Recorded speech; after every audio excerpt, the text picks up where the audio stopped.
আসসালামু আলাইকুম ওয়া রাহমাতুল্লাহ। নাহমাদুহু ওয়া নুসাল্লি আলা রাসূলিহিল কারীম, আম্মা বা'দ।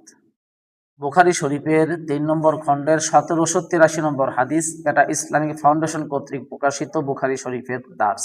আপনি হাদিসটি আমি কেন বলছি একটু পরে বলছি, তার আগে আপনাদের আমি হাদিসটি একটু বলি।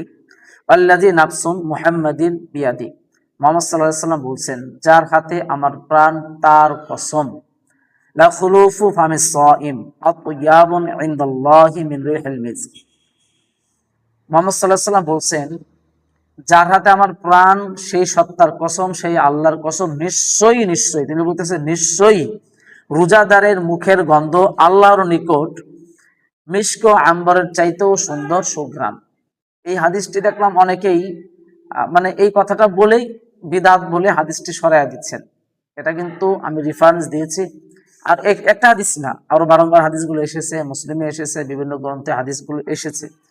এখন এই হাদিসটি যদি আমরা সরাসরি অস্বীকার করে দেই, আমাদের একটা জিনিস, কিছু কিছু জিনিস বুঝেছি যে ফজিলতের কিছু কথা বললে আমাদের কিছু ভাইয়েরা তারা এগুলোকে বিদআত বলে সরিয়ে দিতে চায়। আসলে হতে পারে জয়ীফ, হতে পারে কি জয়ীফ, জয়ীফ আর জাল এক না, হাদিসে নাই, এটা হচ্ছে জাল।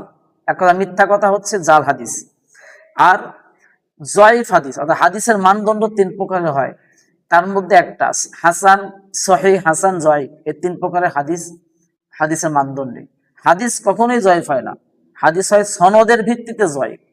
বিদায় জয়ীফ হাদিস মানা তাতে কোনো অসুবিধা নেই, আমলের কোনো অযোগ্য বলে প্রমাণ হয় নাই, জয়ীফ হাদিস মানা যাবে, আমল করা যাবে, সমস্যা নেই। কিন্তু যদি বলি জাল বিদআত নাই, তাহলে কি হবে? আমি গুনাহগার হব। এজন্য হাদিস যেটা আছে সে অনুযায়ী আমল করা রব্বুল আলামিন যেন আমাদের